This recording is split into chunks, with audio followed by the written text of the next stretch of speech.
What's going on, y'all? Welcome to episode 4 of Is It the Destination or the Ride, which is the Carolinas Full Throttle Magazine interview series, where we like to go around and talk to motorcycle community leaders and riders in North and South Carolina to further record the motorcycle history around us.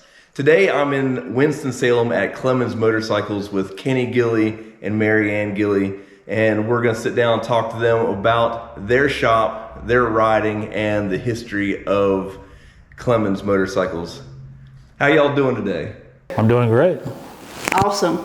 Good. I'm glad to be up here with you guys at Clemmons Cycles in Winston-Salem. Let's go ahead and get started. Look, everybody's got a different story. You know, some people's first motorcycle memory or something like that was riding on the tank with their father, their grandfather, something like that. Mine was a little bit later on in life. What is it for you? What's your first motorcycle memory? What got you into riding? Well, in my family, everybody learns how to ride because my grandfather owned a motorcycle shop from day one, from when I was born. So I guess my earliest would be around 3 years old riding a 50cc Honda. But that's not where my love of Harleys came from. Okay, my love of Harleys came around 14 years old when I got to experience a Harley Davidson for the first time. And that was at my grandfather's shop after working on Zach Reynolds' bike. Zach came into the shop with a tire issue. My grandfather asked me to put a tire on the motorcycle. It was a 77 lowrider. Once I got the tire on the bike, I let Zach know it was done. Well, Zach looks at me and he goes, "Did you test ride my bike?" And I was like, "No, sir, I'm only 14 years old." "Well, if you're going to work on my bike, you need to test ride my bike." So I asked my grandfather and he said, "Test ride it." So I got to experience a 1977 lowrider on the public streets in Clemmons for the first time, and that's where my love came from for Harleys. Now 77, is that, did you have the electric start on that, or did you have to kick it off? It had both, but I didn't have to kick it, so luckily it electric started. I was kind of lightweight. I think I weighed 135 pounds at the time, so it would have took a lot for me to push it through. Well, the first time going, the electric start was probably pretty nice. Oh yeah, it'll spoil you. All right, so it sounds like at 14, you're already working on motorcycles. Take us back. Where did you start working on motorcycles? What age? Well, it would probably been a little bit earlier than that because everybody in the neighborhood had motorcycles, and if they wasn't running, just because my family was motorcycle oriented, they'd bring them to the house. And I found out real quick I had the knack for fixing them. I don't know if that's a curse or a blessing, but we've been doing it ever since.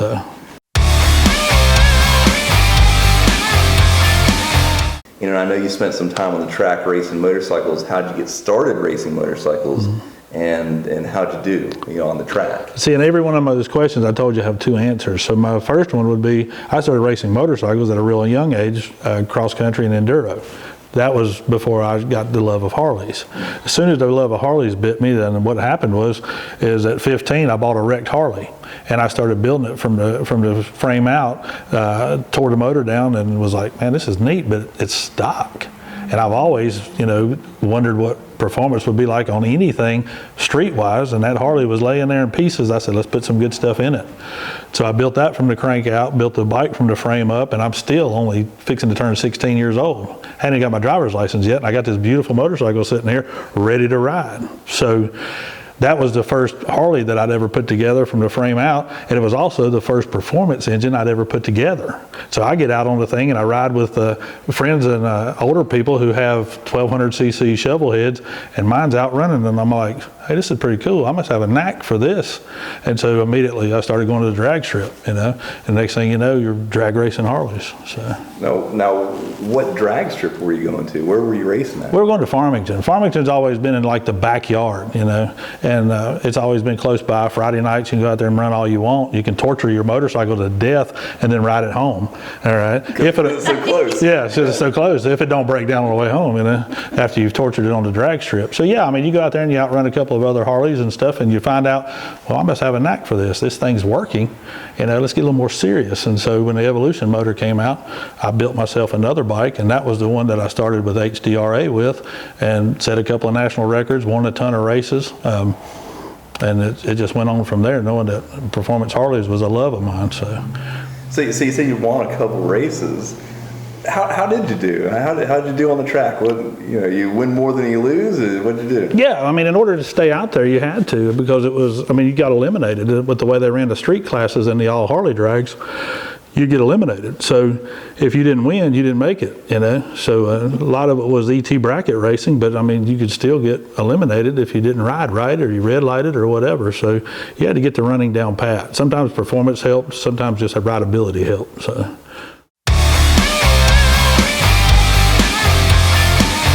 Now, so you started off racing with the shovel head. Right. Right. Okay, and then you moved into the Evo. Evo motor came out while I was doing this. Yeah, it came out, and I was like, a friend of mine bought one, and he was like, well, what can you do with an Evolution motor? And so we tore it down and started. And at that time, there was hardly any cam profiles available. There wasn't nothing available. You're talking about when it first came out at the end of 1983. So we're going, man, we got to get in on. I start calling cam makers and all this stuff and going, does anybody make anything? Got in touch with John Andrews. He was making a cam, but I wasn't really excited about that, but he was the only one making it. So I stuck it in there. That one there performed very well. The customer thought it ran great, and I thought it ran great, but he wouldn't ride it on drag strip. So he said, well, you ride it on the drag strip. Well, I rode it on drag strip, started winning with it. And he was like, look, keep it, let's go to the next race. Let's go to the next race. And he started backing me on it. Next thing you know, we're winning, and winning a lot. So, and then you developing a reputation. Then they're like, well, man, build me one, because, people are watching you drag race, and they're like, hey, can you do that with my bike? And next thing you know, you get a following, and that makes your business just go, Now, were you in business at the time? Or? I was working for the Harley dealership in Greensboro, yeah. So started there in '79, so yeah.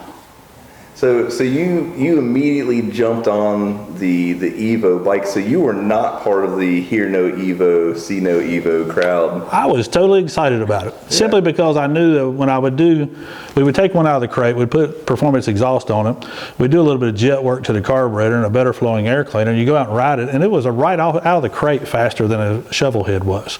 It was quieter than a shovel head. It ran cooler than a shovel head. It was lighter weight than a shovel head. So naturally you get excited about it, but now the hardcores, they were like, I'm not buying no Evo. Eventually they all ended up with Evos, okay? Well, that happens with every new engine. Oh yeah, yeah. Just like what we're going through with this thing now, the M8, people just aren't sold on it yet. So, but it's happening slowly. Well, the Harley riders are extremely traditional, so it's never a surprise when they're holding on to what they know best or what they like. I was the same way. I've always been the same way. When the twin cam motor came out, I was working on them on a daily basis, but I was still loving my Evo. But it eventually won me over. So the Evo's still bulletproof, man. It's a good engine. That's their number one motor. That thing, we have seen several of them go over 200,000 miles. 2 years ago here at Clemmons Motorcycles, I refreshed one for a gentleman, and he had 212,000 miles on it, and it was still running fine, but it had some oil leaks. And he said, let's just pull it down and freshen it up. I actually ended up putting a set of rods in it, so I built it back out from the crank out.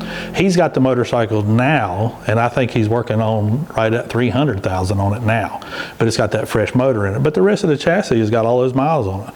That's just an Evo setup for you. Them things will just roll and roll and roll. That was a good product. I hate they just stopped that motor. So now it's vintage. Yeah, now it's vintage. Exactly.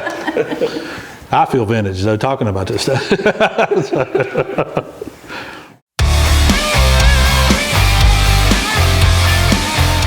I don't know how many motorcycles you've owned over the course of your riding existence, but if you could go back and take one that you've sold or got rid of or maybe even trashed on a drag strip and brought it back to glory, you got to keep it, which one would it be?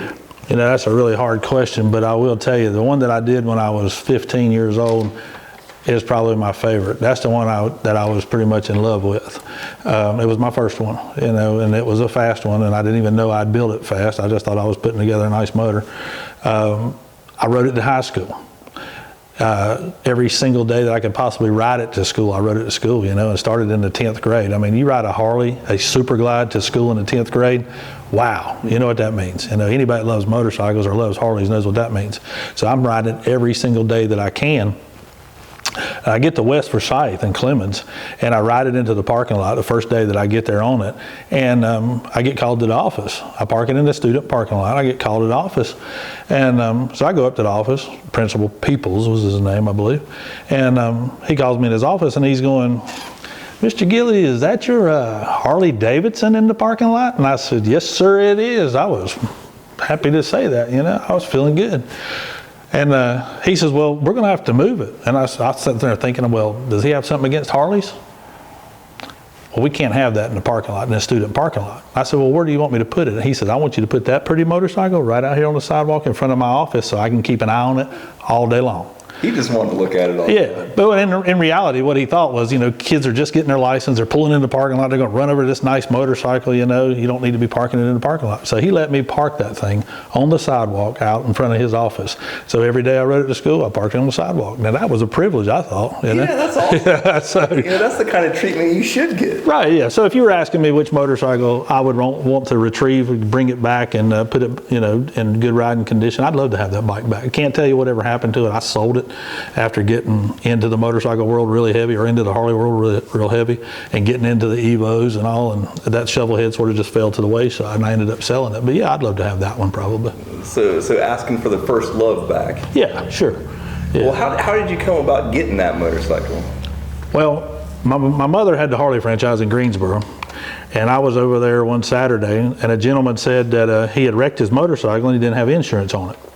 Well, we had it in the service department. There was no insurance on the bike, so this guy ends up really upside down in the situation.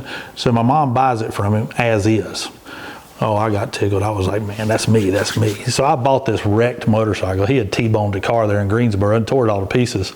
And so I bought it from my mom, and I started working on it, tore it down to a bare frame and started bringing it back to life, Got a really good deal on it because it was totaled, and but I mean, you couldn't tell it when I got done. It looked like a brand new bike. So yeah, that's how I acquired that one. So especially if you got access to the Harley shop, and parts department was right across the wall from me, so that's not bad. It worked out great for me. That's good. Yeah. Well, let's talk about Clemmons motorcycles.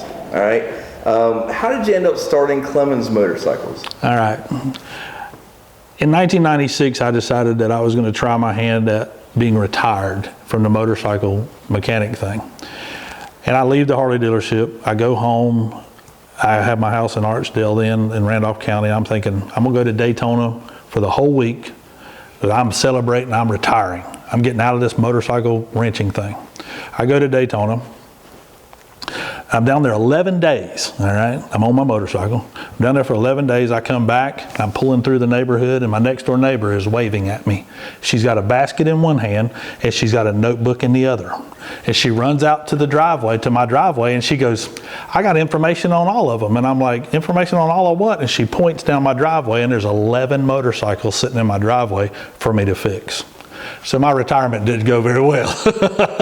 They found you. Yep, so at that time, I opened up a shop in Randolph County and operated it for a while. And some friends down there sort of took it over from me, and I was getting homesick for Clemmons. And so I moved back to Clemmons and knew that I was back in it again. Let's open a shop and make it happen. So I opened Clemmons Motorcycles in 2007 and been going back at it ever since. It took off well for us, and I love it. I mean, retiring, I would have probably gotten bored from it and got back into it anyways. But this thing here has turned out to be awesome. We love it. Sure. Well, I mean, it sounds like, from an extremely early age, this was what you were going to be doing, and you might have just been kidding yourself thinking you were going to get away from it. Well, my grandfather told me, he was like, you look at it either way you want. He said, but you might later on in life feel like it's a curse. He said, I've always made my money selling motorcycles, is what he said. He said, looks like to me, son, you're going to make yours working on them. So. Well, what is Clemmons Motorcycles' specialty? Why do people bring their bikes to see you? Okay. Clemmons Motorcycles, we've got a reputation for having a lot of experience and fixing motorcycles the right way. Okay, fair, prices. Everybody here is knowledgeable. You know, I can't have you employed here if you don't know what you're talking about. I stand behind my mechanics, and I support them. I help them diagnose. I help them fix what they're working on. I don't throw them under the bus. I'm there for them. And so there's a lot of knowledge in the shop. I mean, some of the guys have been with me for over 12 years, you know, so there's a lot of knowledge here. The only thing I can tell you is the experience maybe is what's bringing people in here, and what we offer is fixing your motorcycle correctly, you know, so. Well, one of the things that I really like about this shop, on top of the knowledge and the longevity and being able to work on motorcycles beyond 10 years old, is the true power couple that works in here. You know, Marianne is more of a rider than a lot of people I know, and really adds a huge element to the front desk and everything that here. So it's one of those things that we love. It's still part of the community. You guys are, you know, together, and you make this happen, and you make everybody feel welcome here. So that's an added bonus, I think. Oh, she's a true asset. She is unbelievable. She has no idea how important she is to the shop.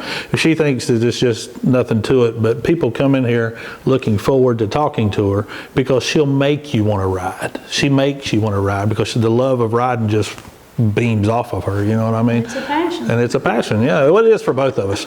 We can ride on a Sunday, and when we get home that evening, we'll talk for 2 hours about the ride and how much we enjoyed the ride and how much we enjoyed spending time together. But most of it was the ride, you know, just out riding together. There's nothing greater than having a woman who loves to ride her own motorcycle. I mean, that's just awesome. I love to ride with her. I love to watch her ride. I mean, we enjoy it. I mean, it's unbelievably just, I can't even explain it. I mean, we get so excited about riding. I mean, I get behind her and watch her ride. I'm like, this is awesome. But we have a good riding family. Yeah, that's true too. We have. So it's not just friends, you know. It's family at this point. Yeah, we have people who want to enjoy it with us, and they insist on joining us as much as they possibly can, and it feels like family because some of the group has been riding with us for so long now, and they want to be a part of our situation weekly.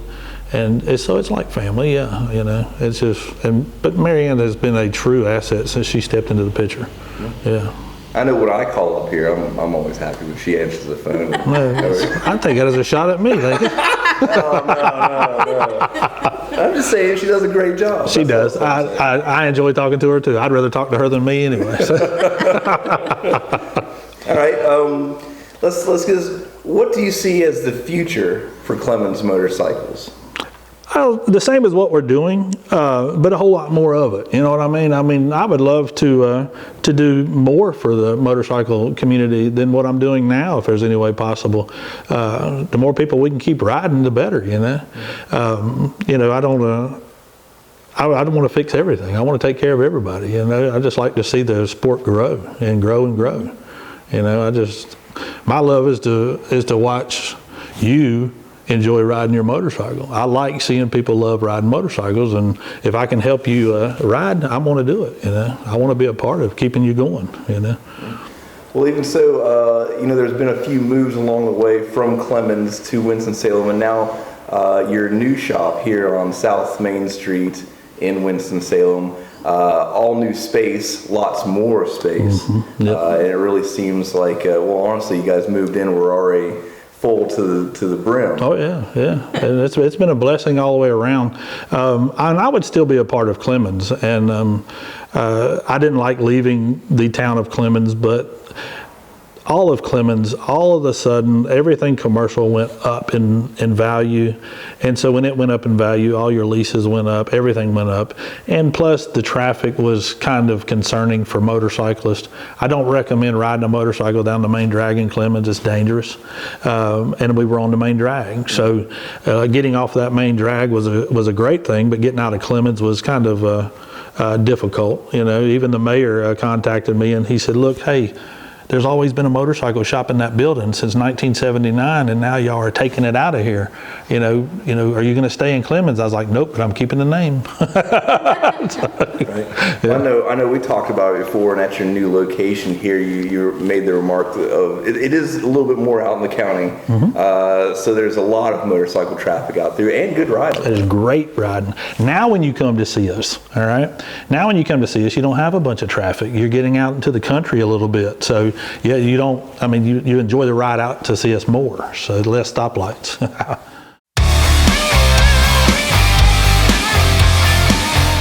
You've always been old school cool, and we've had this conversation 100 times.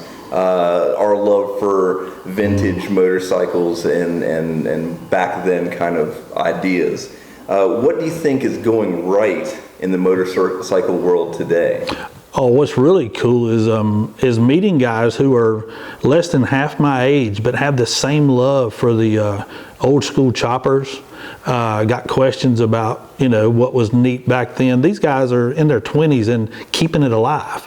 So I feel like that's one thing that's going right. Seeing the excitement of these guys, because they roll up on some of the neatest pieces that they look like they fell straight out of the 60s. I love seeing that. These guys are keeping it alive for us. So that I see right about it. And then the other part, lady riders, baby. That's the fastest growing thing in the motorcycle industry right now is female riders, and I love seeing it. I love seeing that. So that means if mama wants a motorcycle, daddy won't have no trouble getting it. No, he will not. So I mean, that's what I see going right. And I see the whole thing growing too. I mean, every day we see new customers, we see new people that we've never seen before. So obviously it's growing. I think that it's more and more. When I talk to the Harley dealers, they're selling and selling. I mean, motorcycles is getting more popular. They're not dying off. I mean, it's just getting stronger and stronger, I believe. So that's the things I see going right. Okay. Well, yeah, and I'd say even to add to that, like the ease of operation nowadays, and places like Clemmons Motorcycles that keep your motorcycle in running order makes it a lot easier for people to get on and ride and stay riding. Oh yeah, sure, yeah, and we support it. So if we can help you, we want to help you. And if you want to help yourself and you need the knowledge, I mean, every once in a while I'll even answer that question over the phone. So get your hands dirty yourself. So we can call and pick your brain if we need. Every once in a while, sure, I'll do that. Yeah. Don't keep me on there long. I got to make money, but I'll answer the question, sure. I hear you. All right. Well, the name of the segment is it the destination of the ride? And that's kind of how I like to end all of these interviews. So personally, for you, is it the destination or the ride, and why? Okay. The destination's awesome because we got some great destinations, especially around North Carolina and then where the states are joining, like Virginia, West Virginia, Tennessee. So the destinations we have a bunch of. But me, I think it's the ride. It don't matter where in the hell you're going, okay? As long as you're riding. Your attitude's always going to stay where it needs to be. I don't care what the situation. If you ride to work, you get to work with a better attitude. All right? Everything about riding is the ride, okay? It makes you just feel better. So that's how I see it. Well, part B, mountains or the beach? Mountains always. Funny story. Me and Mariana first started dating, all right? We're talking about going to the beach rally, all right? She's on her road glide, I'm on my ultra. We get to the end of her driveway. Now, we just started dating. We get to the end of her driveway, and at the end of her driveway, that choice had to be made, okay? If we turn right, we can go to Myrtle Beach and be part of the Myrtle Beach rally. Or we can go left, and we can really get some curves and some mountain riding. And what did we do?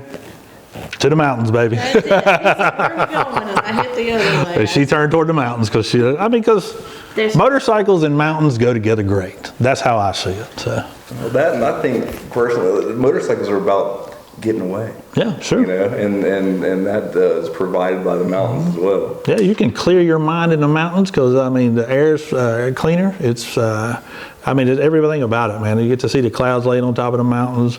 If you get caught in the rain riding in the mountains, you're still damn happy, okay? Because you're riding in the mountains. All right, y'all. Well, I appreciate your time today and sitting down and talking to me and sharing a little bit about your lifestyle and the history of Clemmons Motorcycles. If you guys are in need of any motorcycle repairs or want to pick Kenny's brain for a couple minutes, not for long, but for just a little while, you can call up here to Clemmons Motorcycles or stop by and see them is even better. Until then, we'll see you out there.